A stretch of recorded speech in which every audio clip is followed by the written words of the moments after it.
बिस्मिल्लाहिर्रहमानिर्रहीम। पेश खिदमत है एपिसोड नंबर 3 चैप्टर नंबर 1 में से, जिसका नाम मेजरमेंट्स है। ये 10 MCQs पर मुश्तमिल होगा। 21 से शुरू होंगे और 30 पे ख़त्म होंगे।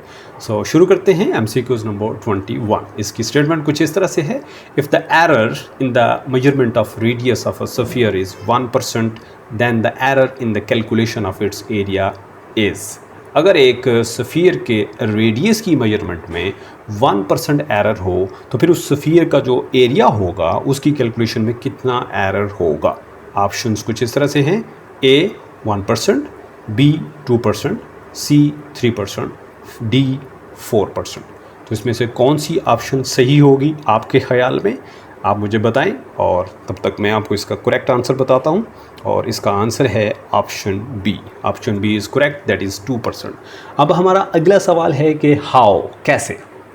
वो कुछ इस तरह से, ये जो स्फीयर होता है, आपके सामने हमने स्फीयर रखा है, उसका जो सरफेस एरिया होता है उसको कैलकुलेट करने का फार्मूला है 4πr²।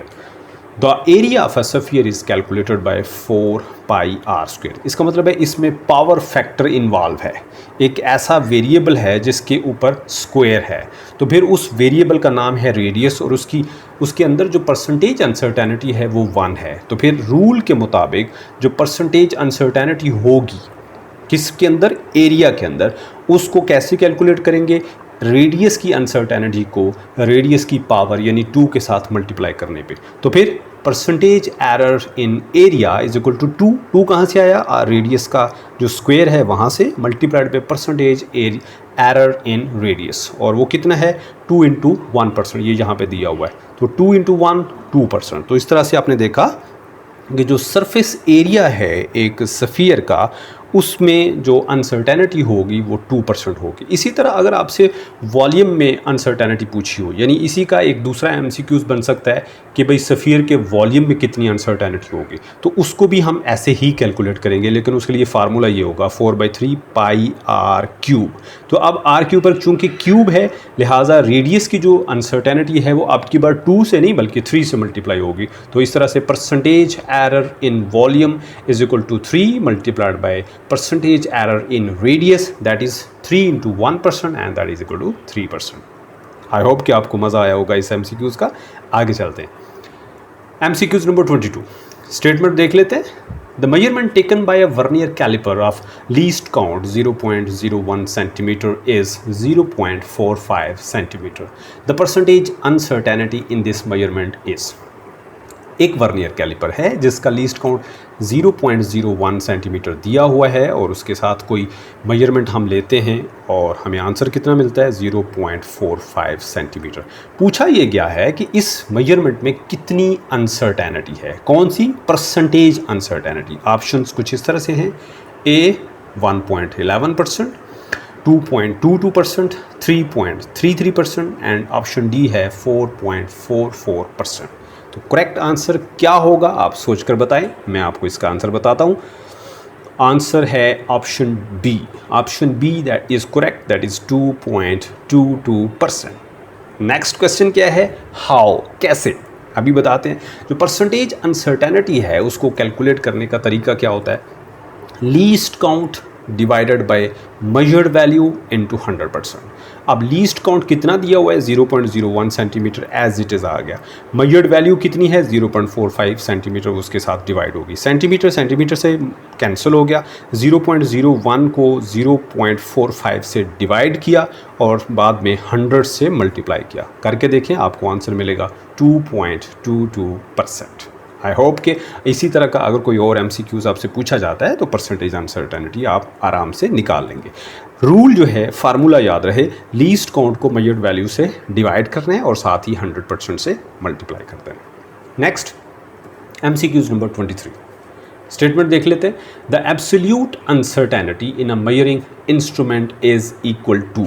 एक मेजरिंग इंस्ट्रूमेंट जो होता है, जैसे मीटर रॉड है, स्क्रू गेज है, वर्नियर कैलिपर है, उसमें जो एब्सोल्यूट अनसर्टेनिटी होती है वो किसके बराबर होती है। ऑप्शंस हैं A accuracy, B least count, C fractional uncertainty and option D है परसेंटेज अनसर्टेनिटी।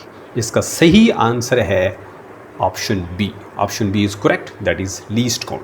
तो इसका मतलब हुआ कि कोई भी जो मेजरिंग इंस्ट्रूमेंट होता है उसकी जो एब्सोल्यूट अनसर्टेनिटी है वो लीस्ट काउंट के बराबर होती है। The absolute uncertainty in a measuring instrument or in a measured value is equal to the least count of the instrument। अब सवाल यह है कि least count क्या होता है।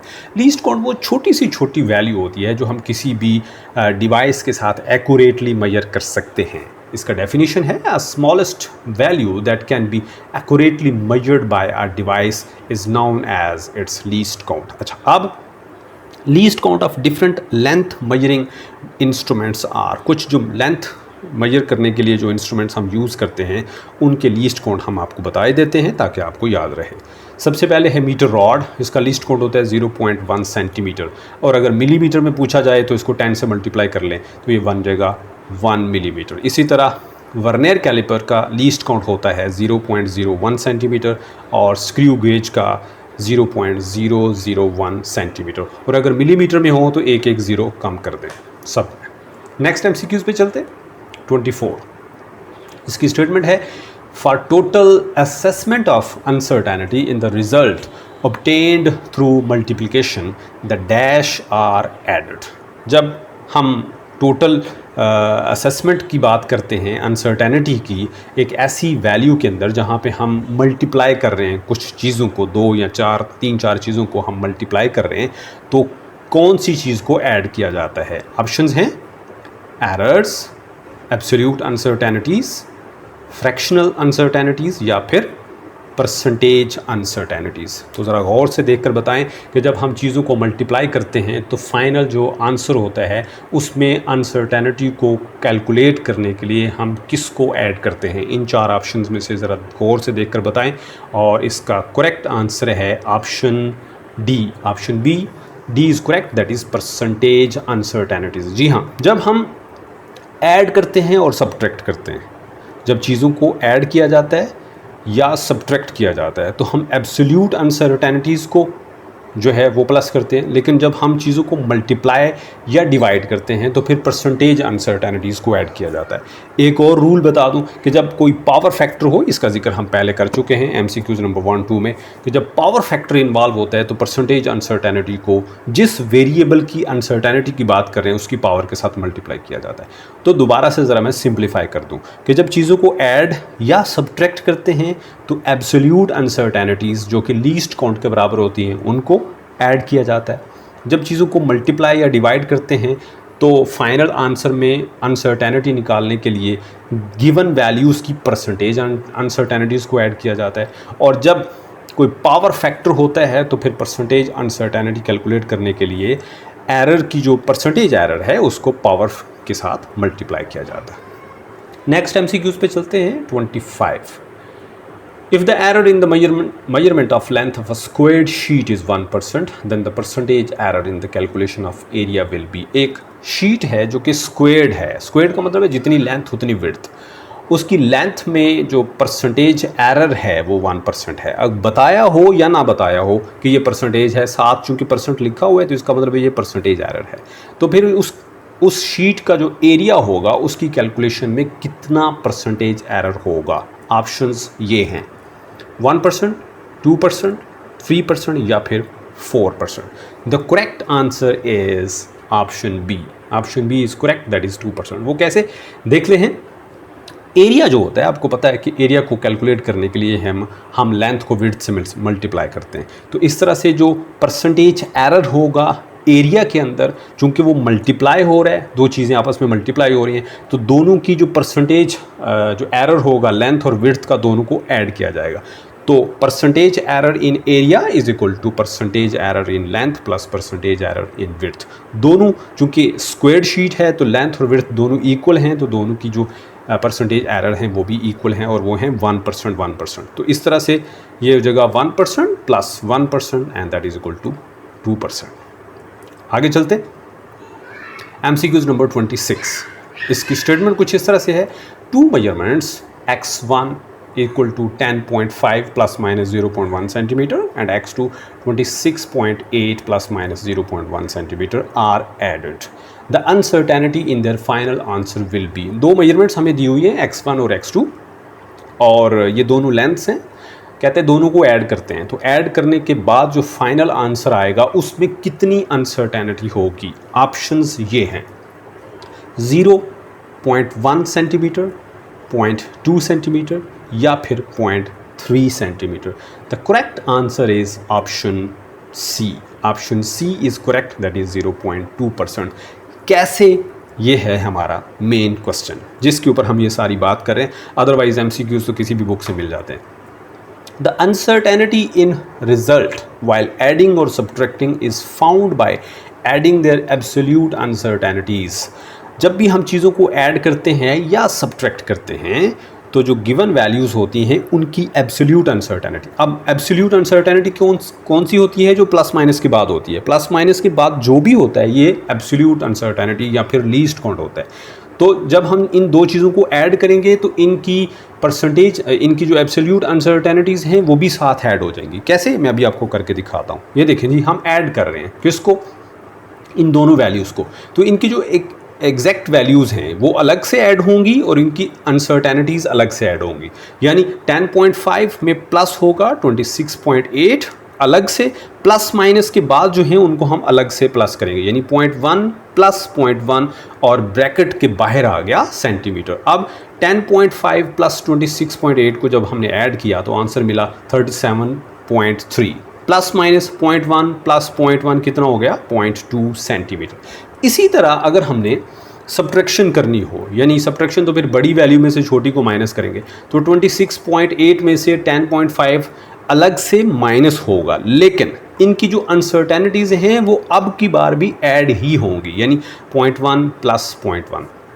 तो 26.8 में से 10.5 को माइनस कर लिया, ये आ गया 16.3 और 0.1 और 0.1 ऐड होकर बन गए 0.2 सेंटीमीटर। तो आपने देखा कि जब हम चीज़ों को प्लस या माइनस करते हैं तो उनके जो फाइनल आंसर आते हैं उसमें अनसर्टेनिटी को निकालने के लिए हम लीस्ट काउंट या फिर एब्सोल्यूट अनसर्टेनिटीज़ को ऐड करते हैं। दोनों दफ़ा ऐड करते हैं। ऐड कर रहे हो यानी एडिशन की बात हो या सब्ट्रैक्शन की बात हो, दोनों दफ़ा परसेंटेज अनसर्टेनिटीज़ ने ऐड ही होना है। अच्छा MCQs था, आगे चलते हैं। 27 the radius of a metal cylinder is measured by a screw gauge.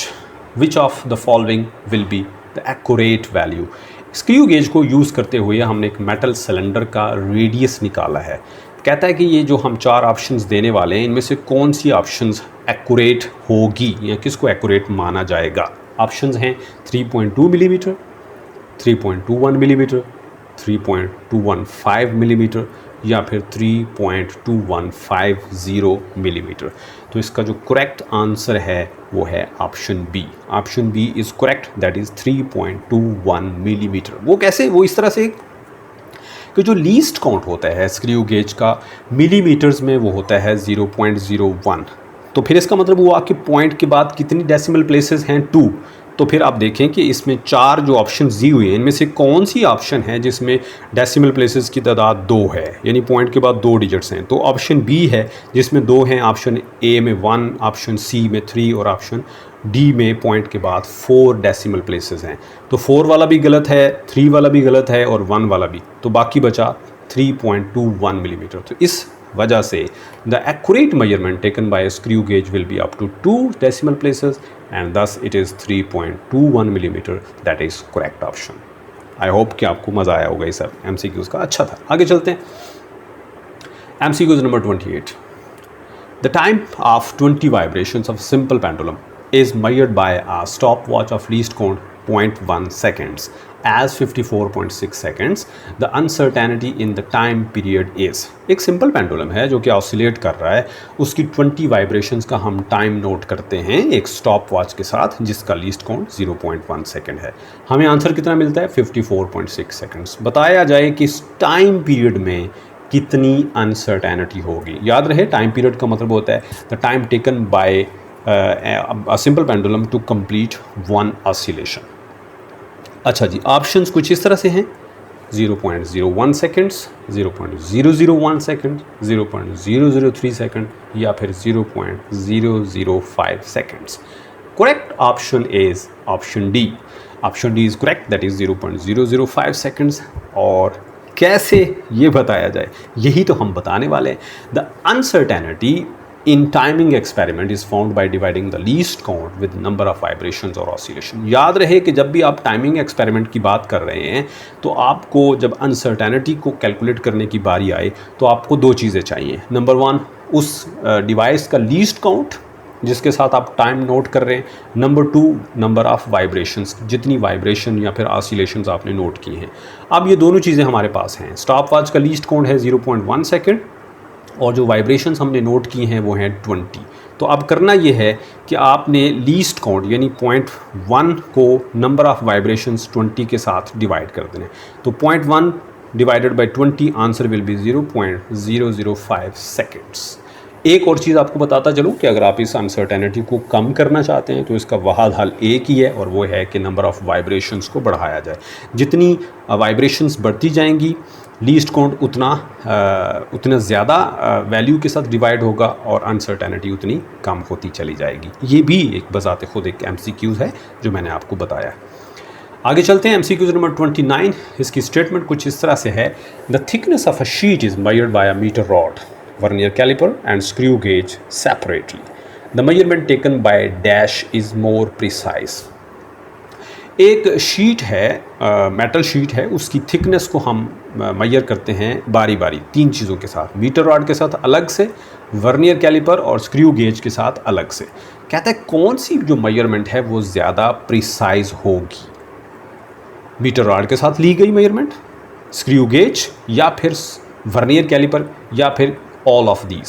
कौन सी मेजरमेंट होगी जो ज़्यादा प्रिसाइज होगी, metre rod, screw gauge, vernier calliper या फिर सारी की सारी प्रिसाइज होंगी। The correct answer is option B, that is screw gauge. उसकी क्या वजह है? उसकी वजह यह है कि प्रिसाइज मेजरमेंट की डेफिनेशन क्या है। अ precise measurement is the one which has least absolute uncertainty, that is least count. यानी प्रिसाइज मेजरमेंट के लिए एक ही शर्त है कि जो लीस्ट काउंट है वो कम से कम हो। अब मीटर रॉड, स्क्रू गेज और वर्नियर कैलिपर में सबसे छोटा लीस्ट काउंट किसका होता है? स्क्रू गेज का। देयरफॉर स्क्रू गेज से ली गई जो मेजरमेंट होगी वो ज़्यादा प्रिसाइज होगी। इसके बरअक्स एक्यूरेसी ज़्यादा उसकी होती है जिसका लीस्ट काउंट छोटा हो। जिसका लीस्ट काउंट जितना छोटा होगा उसकी प्रिसीजन उतनी ज़्यादा होगी, जबकि एक्यूरेसी उतनी कम होगी। ये याद रहे, मैं ज़रा दोबारा से बता दूँ। जिसका लीस्ट काउंट जितना कम होगा उसकी प्रिसीजन उतनी ज़्यादा होगी, एक्यूरेसी उतनी कम होगी। ठीक हो गया?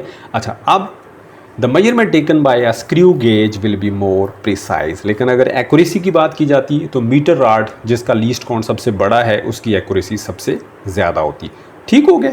आगे चलते हैं जी। आज के दिन का आखिरी MCQs नंबर 30। स्टेटमेंट कुछ इस तरह से है, the percentage error in the measurement of mass and velocity is 2% and 3% respectively. The percentage error in momentum will be, एक ऑब्जेक्ट है जिसका mass और velocity मेजर किए जाते हैं और उनकी मेजरमेंट में 2% और 3% एरर आता है रिस्पेक्टिवली। बताया जाए कि जो मोमेंटम होगा उसमें कितना परसेंटेज एरर होगा। ऑप्शंस हैं 4%, 5%, 6% या फिर 9%. The correct answer is option B, that is 5%. वो किस तरह से? वो कुछ इस तरह से कि मोमेंटम जो है वो मास और वेलोसिटी का प्रोडक्ट है, दैट इज़ P = mv। इसका मतलब दो चीज़ें मल्टीप्लाई हो रही हैं, तो जब दो चीज़ें मल्टीप्लाई होती हैं तो उनकी जो परसेंटेज अनसर्टेनिटीज़ हैं वो ऐड हो जाती हैं। तो इस तरह से जो परसेंटेज अनसर्टेनिटी होगी मोमेंटम की वो हमें कैसे मिलेगी? मास और वेलोसिटी की परसेंटेज अनसर्टेनिटीज़ को ऐड करने पर। और वो कितनी हैं? 2% + 3%। The answer is 5%। इसके साथ ही हमारा आज के दिन का ये लेक्चर जो है वो ख़त्म होता है। मैं हूँ MA राजपूत और आप देख रहे थे अपना प्यारा सा educational channel alpha science academy. Don't forget to like, share and subscribe. और अगर आपको कोई चीज़ इसमें ऐड करनी है या कोई आप MCQ सॉल्व करवाना चाहते हैं तो आप हमें ईमेल भी कर सकते हैं। Take a lot of care. Goodbye. अल्लाह हाफिज़।